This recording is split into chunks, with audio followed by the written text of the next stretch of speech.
माधव, मेरे मन में अनेक उलझनें हैं। कभी भविष्य की चिंता सताती है, कभी बीते हुए समय का दुख। मैं प्रेम करती हूँ, विश्वास करती हूँ, फिर भी मन अशांत रहता है।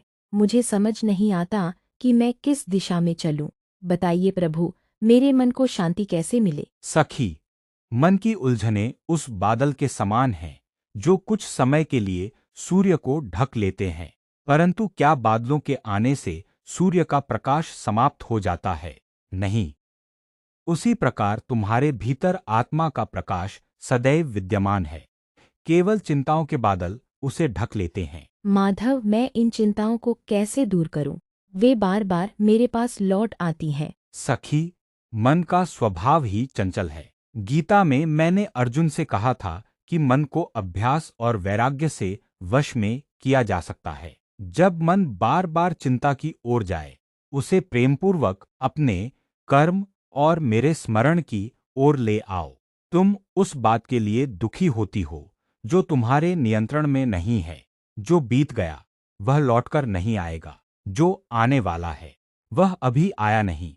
फिर वर्तमान क्षण को छोड़कर तुम क्यों भटकती हो? माधव, कभी कभी मुझे लगता है कि मेरे अपने भी मुझे नहीं समझते, तब हृदय बहुत दुखी हो जाता है। सखी, संसार में सभी लोग तुम्हें समझे, यह आवश्यक नहीं, परंतु तुम्हें स्वयं को समझना आवश्यक है। जो व्यक्ति अपने मूल्य को दूसरों की स्वीकृति में खोजता है, उसका मन सदैव अशांत रहता है। याद रखो, तुम्हारा मूल्य लोगों के व्यवहार से नहीं, तुम्हारे भीतर स्थित आत्मा से निर्धारित होता है। तुम मेरी अंश हो।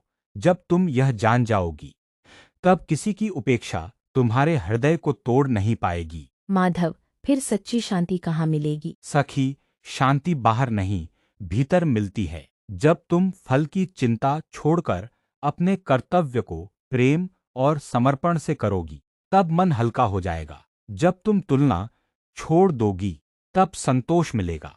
जब तुम स्वयं को मेरे चरणों में समर्पित कर दोगी, तब भय समाप्त हो जाएगा। नदी इसलिए शांत रहती है क्योंकि वह निरंतर बहती रहती है। यदि वह रुक जाए तो गंदली हो जाती है।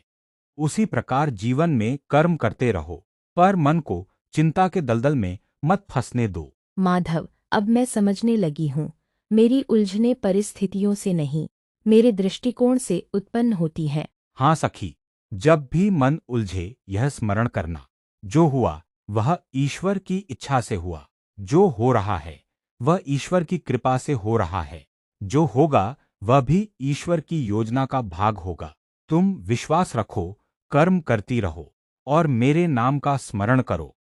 धीरे धीरे तुम्हारे मन की सारी गांठें खुल जाएंगी और तुम्हारा हृदय उसी प्रेम और शांति से भर जाएगा जिसकी खोज में तुम भटक रही हो। प्रभु, अब मैं अपनी चिंताओं को आपको समर्पित करती हूँ। मुझे केवल इतना आशीर्वाद दीजिए कि हर परिस्थिति में आपका स्मरण बना रहे। सखी, जो मुझे प्रेम और विश्वास से पुकारता है, मैं उसके हृदय में सदैव निवास करता हूँ। तुम निश्चिंत रहो, मैं तुम्हारे साथ हूँ।